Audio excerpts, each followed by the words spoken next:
Cantares, capítulo 2, versículo 11 e 12. Diz assim: porque eis que passou o que passou, irmãos? Inverno. A chuva cessou e se foi. Aparecem as flores na terra. O tempo de cantar chega. E a voz da rola ouve-se em nossa terra. Amém? Amém. Nós estamos trabalhando esse tema da primavera. Eu estava vendo aqui algumas coisas e me deparei com esse tema, com esse texto, falando que as primaveras são regadas de beleza que catapulta a nossa fé. Olha só. Existe revitalização e reflorescimento. É uma estação de plantio e colheita de frutos. Aleluia. E nessa esperança, nossa esperança é renovada. Nos aventuramos com mais facilidades nesta estação e o perfume exala e as cores se intensificam. Que maravilha! Essa é a primavera. Quando eu olho para este texto de Cantares, capítulo 2, versículo 11 e 12 que nós lemos, me traz justamente o tema que eu ministrei nesta manhã acerca desta mulher. E eu quero, como um pano de fundo, eu quero para que você entenda o que Deus tem para você nesta noite.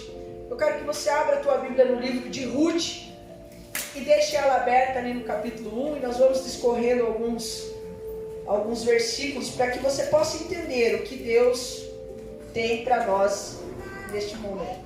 Queridos, quando eu olho para a palavra do Senhor, lendo esse texto lá de Cantares, que nos fala acerca dos tempos, das estações, e não é que a primavera seja a única e melhor estação. Todas as estações do ano são super necessárias para a nossa vida, para o ecossistema, para a natureza. Nós precisamos do inverno, nós precisamos do outono, nós precisamos do verão, e aí nós temos a primavera. Todos eles fazem parte da nossa vida, são ciclos que precisam acontecer e que eles passam e nos transformam. E quando eu olho para Ruth no capítulo 1, a partir do versículo de número 1, nos diz assim: e sucedeu que nos dias em que os juízes julgavam, houve uma fome na terra, pelo que um homem de Belém de Judá saiu a peregrinar nos campos de Moabe, ele e sua mulher e seus 2 filhos. A Bíblia diz que Elimeleque, cujo significado do seu nome é Deus é meu rei, pega a sua esposa Noemi, cujo significado do seu nome era encantadora, e os seus 2 filhos, que pelo significado dos seus nomes nos dá a entender que já nasceram enfermos, Malom e Quilion. Seus nomes significavam enfermidade. E ele, num tempo em que os juízes estavam ali governando Israel, houve fome. E essa fome acontecia todas as vezes que Israel se esquecia da aliança que eles haviam feito com Deus. Todas as vezes que Israel se voltava para Deus, contra Deus, e ia a outros deuses, Deus permitia que os inimigos viessem afligir o seu povo. Todas as vezes que eles esqueciam que tinham uma aliança, porque como foi dito aqui nesta tarde, nesta noite, uma aliança feita com Deus, ela é eterna. Você pode quebrar a aliança que você fez com Deus, mas Deus jamais quebrará a aliança que Ele fez com você. E a Bíblia diz que nesse tempo, Elimeleque toma uma decisão de sair de Belém, cujo significado é a casa do pão. E ele vai agora junto com a sua esposa e seus filhos habitarem uma terra estrangeira, Moabe. Elimeleque tomou uma decisão que mudaria toda a história da sua vida. Elimeleque tomou uma decisão que não somente afetou sua esposa e a sua geração futura. E aqui eu já aprendo algo maravilhoso e importante. E eu já começo falando para os irmãos que estão aqui hoje. Para você que é homem, para você que é pai, para você que é esposo, para você que um dia vai ser pai, um dia vai ser esposo. Preste bem atenção nas decisões que você toma hoje. Porque as decisões que você toma hoje, elas vão interferir no seu futuro. Elas vão interferir no futuro dos seus filhos. Elas vão interferir no futuro das suas gerações. A responsabilidade de um homem de tomar a decisão certa em tempos de crises farão toda a diferença no seu futuro. E não só no seu futuro, mas influencia toda a sua casa. Por isso, nesta noite, eu quero dizer para você, homem que aqui está, quando você precisar tomar uma decisão, tome essa decisão pautado na palavra de Deus. Tome essa decisão depois de conversar com alguém que tem mais experiência do que você. Tome essa decisão depois de orar e depois de conversar com a sua esposa. Porque quando a decisão que você tomar der errado, não é só você que vai sofrer as consequências, mas é toda a sua casa. E a responsabilidade do sacerdócio é sua. A responsabilidade está sobre os seus ombros, homem que aqui está nesta noite. Então, Elimeleque tomou essa decisão. Havia fome.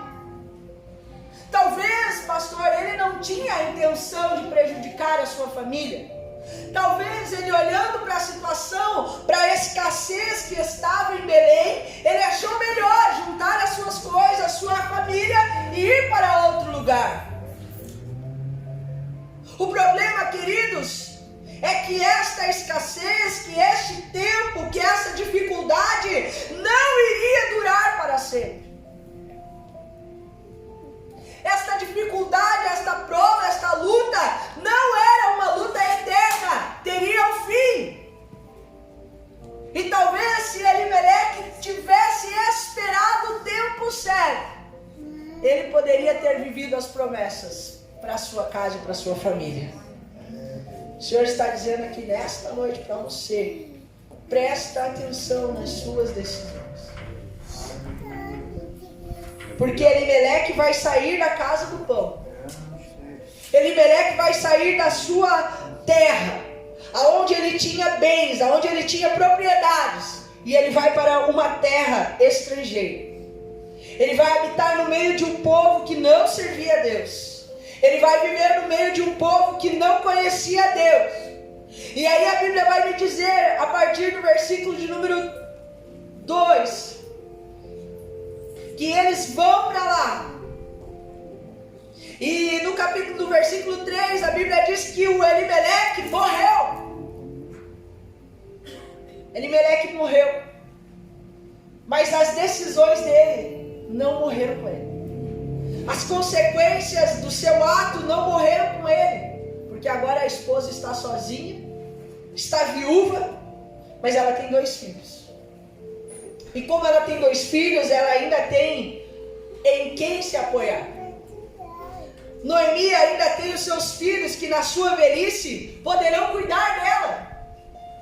Noemi tem os seus filhos que na sua velhice irão ampará-la. Mas a Bíblia diz que eles se casam com mulheres moabitas e eles ficam ali quase 10 anos, vivendo naquele lugar. Mas aí acontece outro problema com Noemi. A Bíblia diz, no versículo 5, que os 2 filhos, Malom e Quilion, também morreram.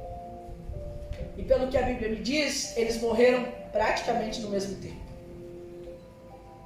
Então agora Noemi está sem esposo, longe da sua casa. E agora ela também está sem os seus filhos. Ela perdeu o seu amparo. Ela perdeu aqueles que iriam cuidar dela na sua velhice. Porque as viúvas daquela época não tinham o que a maioria das viúvas de hoje tem. elas não tinham o amparo social que hoje as mulheres têm. Se elas ficavam viúvas, os filhos eram responsabilidade dos filhos cuidarem delas. Mas e agora? Como é que ela faz? Ela não tem mais marido, ela não tem mais filhos, e ela está vivendo numa terra estrangeira. E aqui entra a segunda lição desta mensagem. Versículo de número 6 me diz assim: então se levantou ela, e com as suas noras, e voltou dos campos de Moabe, porquanto na terra de Moabe ouviu que o Senhor tinha visitado o seu povo, dando-lhe pão. Aleluia. Aleluia. Ela ouviu que a escassez, que a falta de pão havia acabado em Belém. Ela ouviu que Deus havia se lembrado daquele lugar. E mesmo no meio da dor, mesmo em meio àquele momento de luto, aquele momento de tristeza que Noemi estava enfrentando, ela tomou uma decisão que fez toda a diferença no seu futuro. E eu retorno nesta mesma fala. Olhe para as decisões que você está tomando. Porque não tomar nenhuma decisão é uma decisão. Não fazer nenhuma escolha é uma escolha. É por isso que nesta noite o Senhor está dizendo para você, meu irmão, minha irmã que aqui está, independente da dor, da luta e da dificuldade que você tem enfrentado, do inverno que tem sido rigoroso na sua vida, o que vai fazer a diferença, como Deus vai agir através de você, em você, é através da decisão que você vai tomar nesta noite. Ou eu permaneço no meu lugar de dor, ou eu permaneço na minha dor, parado, prostrado, ou eu faço como Noemi. Eu me levanto e eu começo a voltar pelo caminho de volta para minha casa. A decisão, irmãos, está nas nossas mãos. O Senhor, Ele nos deu a capacidade, Ele nos deu intelecto para que nós venhamos tomar as decisões. E nesta noite o Senhor está dizendo para mim e para você: o que você decidir hoje vai fazer toda a diferença amanhã. Não só na sua vida, mas em todos aqueles que estão ao teu redor. Noemi se levanta. Ela está totalmente destruída, mas ela se levanta. Ela está com o coração apertado, mas ela se levanta. Ela está no luto, mas ela se levanta. Ela sente dor na alma, mas ela se levanta.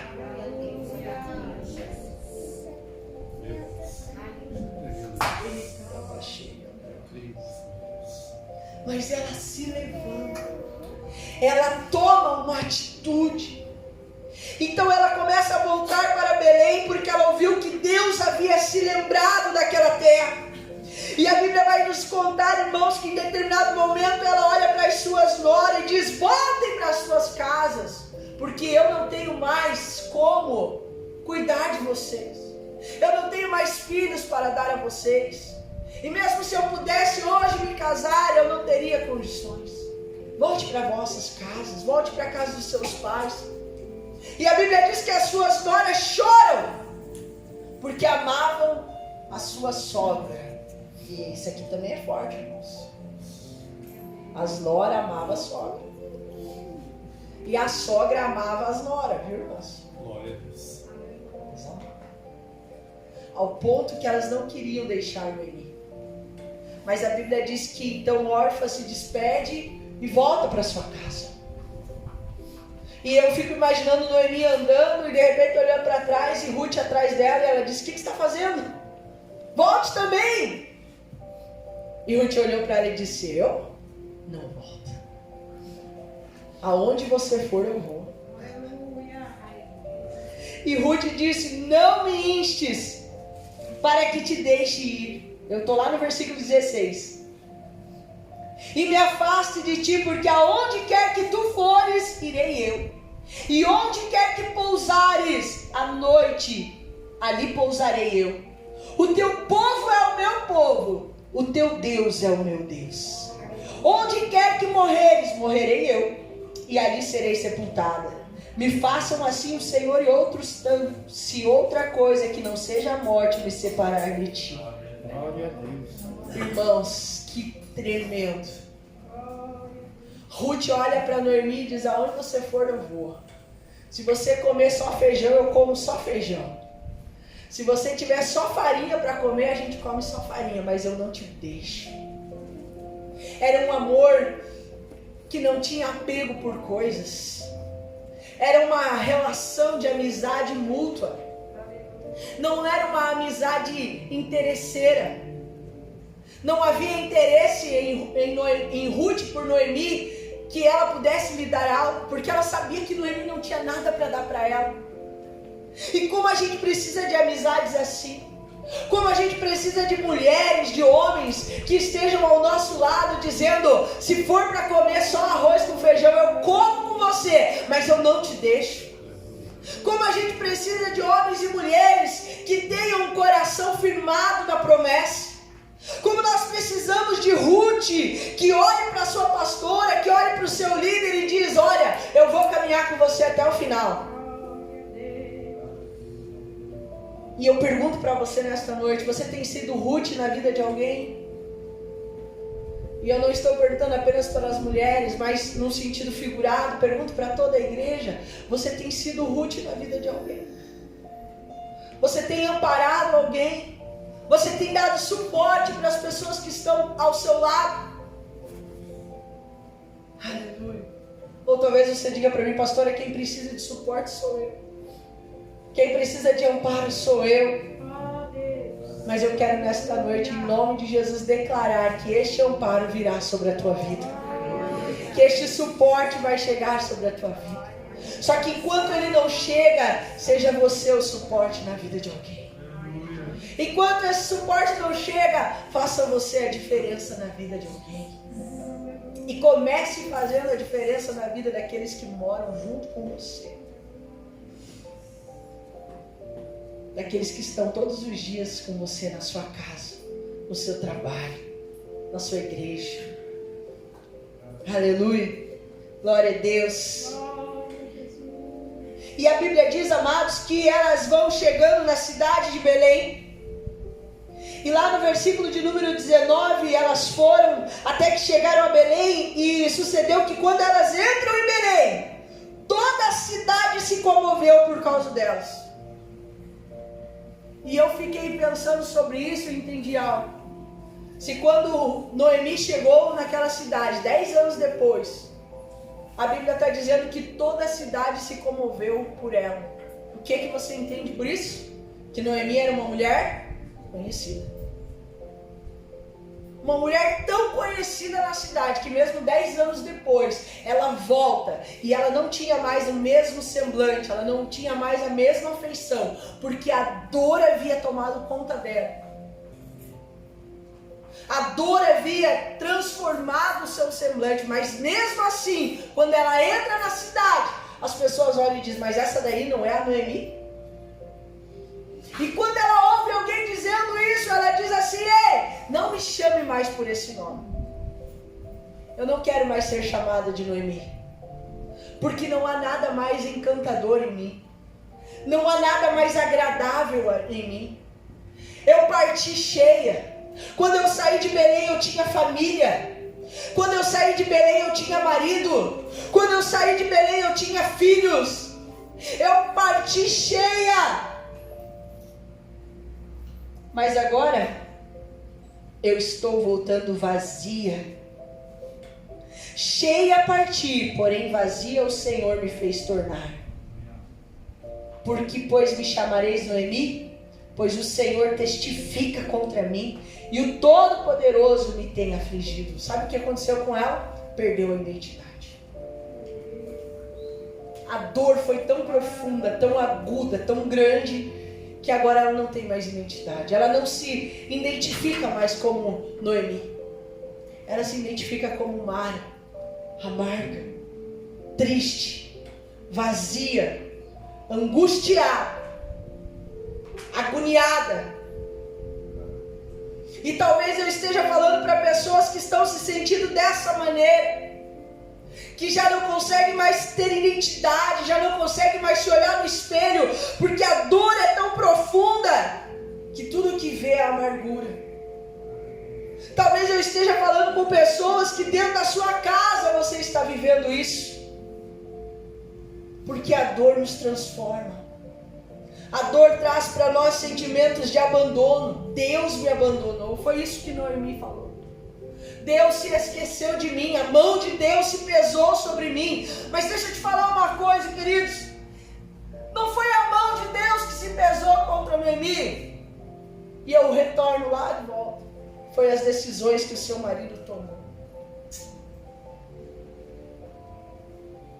É por isso que eu digo, queridos. Às vezes nós olhamos as situações e dizemos: Deus, por que o Senhor permitiu isso? Deus, por que o Senhor fez isso comigo? Se não foi uma decisão mal tomada que você teve, eu posso até dizer que Deus está trabalhando e há um propósito profundo para isso que aconteceu. Mas muitas vezes são as nossas decisões. Nós estamos aqui no tempo de colheita. E eu sempre digo, você não vai colher aquilo que você nunca plantou. A gente só colhe o que planta, irmãos. Ah, pastora, mas eu tenho plantado coisas boas, eu tenho semeado coisas boas, e ultimamente eu só tenho colhido coisas que não são tão boas. Mas há um propósito para isso. Se você está plantando coisas boas, e a tua colheita não está vindo da forma que é para vir, há um propósito sobre isso. Eu quero dizer para você nesta noite, tem propósito na sua dor. Aleluia. E a Bíblia diz, queridos, que então elas voltam para Belém. Um dia Ruth olha para Noemi e diz para Noemi: eu vou trabalhar, porque nós precisamos nos alimentar, nós precisamos comer. E a Bíblia diz que então Ruth deixa Noemi em casa e vai para os campos colher a sobra daquilo que ficava pelo campo. Ela não trabalhava colhendo, ela ficava pegando aquilo que sobrava. Porque na lei de Moisés, eles deveriam deixar algumas sobras da plantação para que aquelas pessoas muito pobres viessem e tivessem como se sustentar. Está lá Ruth trabalhando dessa forma. Está lá Ruth trabalhando, juntando. E um dia, o dono daquela plantação olha para Ruth com um olhar diferenciado. Vê aquela jovem trabalhando e pergunta para um dos seus moços: quem é aquela jovem?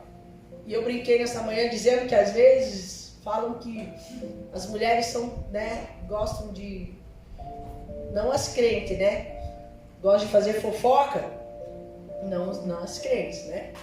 Mas, irmãos, eu vi aqui que esse cara era fofoqueiro. Porque o Boaz pergunta para o trabalhador: quem é aquela jovem? E ele pega e dá a ficha completinha de Ruth. Ele fala assim: aquela ali é a Ruth, que é a nora de Noemi, que foi casada com um dos filhos dela, mas ele morreu, e ela é lá de Moabe. E tem um detalhe, ela está trabalhando desde manhã aqui, ela não parou até agora. Uma mulher trabalhadora. E Boaz começou a olhar para Ruth de forma diferente. E eu quero encurtar para você entender aonde eu quero chegar com isso. É que Boaz se encanta por ela. E lá no capítulo 3, Ruth, ela vai se deitar aos pés de Boaz. Quando ele acorda, ele a vê ali ao seu lado. E lá no versículo 11 do capítulo 3 diz: agora, pois, minha filha, não temas, tudo quanto disseste te farei, pois toda a cidade do meu povo sabe que és mulher virtuosa. Já pensou, irmão? Ela sai da sua terra, ela é estrangeira, mas ela começou a trabalhar, e agora o próprio Boaz está testificando, dizendo: toda a cidade sabe que você é uma mulher virtuosa. Oh, aleluia. O teu trabalho precisa saber que você é uma mulher virtuosa. Na tua casa eles precisam testificar de você como uma mulher virtuosa. Na rua, onde você andar, as pessoas precisam te identificar como uma mulher virtuosa. Aleluia. Então, amados, ele olha e diz para ela: eu vou ser aquele que vai te redimir. Eu serei o seu remidor. E a Bíblia diz que então Boaz se casa com Ruth. Ele se casa, ele devolve todos os bens que Noemi tinha, volta para ela. E para terminar, lá no capítulo 4, no versículo de número 13, a partir do versículo 13, diz que assim tomou Boaz a Ruth, e ela lhe foi por mulher. E o Senhor lhe deu conceição, e ela teve um filho. Agora olha que incrível isso daqui, irmãos. Lembra lá no capítulo 1, quando ela chega na cidade, sem propósito, sem identidade, sentindo-se totalmente amargurada, lembra? E as mulheres e toda a cidade olhou para ela, reconhecendo ela, mas vendo a situação que ela estava. Agora as mesmas pessoas, as mesmas mulheres, no capítulo 4, no versículo 14, olham para ela e dizem assim: então as mulheres disseram a Noemi: bendito seja o Senhor, que não deixou hoje de te dar remidor, e seja o seu nome afamado em todo Israel. Ele te será recriador da alma e conservará a tua velhice, pois a tua nora que te ama o teve, e ela te é melhor do que 7 filhos. Aleluia! Aleluia! E Noemi tomou o filho e o pôs no seu regaço, e foi sua ama. E as vizinhas lhe deram nome, dizendo: a Noemi nasceu um filho, e chamaram seu nome Obed. Este é o pai de Jessé, pai de Davi. E a gente sabe aonde essa genealogia vai chegar: lá em Jesus Cristo. Glória a Deus. Aleluia. Jesus Cristo, aquele que morreu na cruz, aquele que disse está consumado. E quando ele disse está consumado, ele trouxe remissão para mim e para a sua vida. Você já tem um remidor. Você já tem aquele que te resgatou, aquele que te tirou das trevas e te colocou na luz. Você já tem aquele que te salvou. O Senhor nesta noite trouxe você aqui para dizer a você: primeiro, toma cuidado com as suas decisões. Segundo, se levante da posição que você está de dor e comece a fazer o caminho de volta. Aleluia. Aleluia. Fique de pé em nome de Jesus. O Senhor está aqui nesta noite para dizer para você: está doendo, é doído, é sofrido.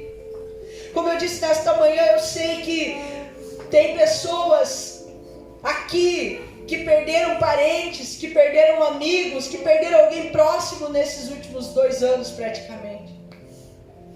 Talvez a tua história está se parecendo com Noemi, porque chegou aquele momento que você olha e diz: o que eu vou fazer agora? Para onde eu vou? Para onde eu olho? Mas eu gosto muito quando o rei Josafá tem uma dificuldade. Ele sabe que os inimigos estão vindo contra ele. E ele vai orar e ele diz assim: Senhor, não sabemos o que fazer. E você dizer para Deus que você não sabe o que fazer, está tudo certo. Mas ele continua, ele diz assim: porém os nossos olhos estão postos em ti. Aleluia. Você não saber o que fazer, está tudo certo. Mas a questão é para onde você está olhando. Os teus olhos precisam estar lá. Salmo 121, eleva os meus olhos para os... E de onde me virá o socorro? Meu socorro vem do Senhor.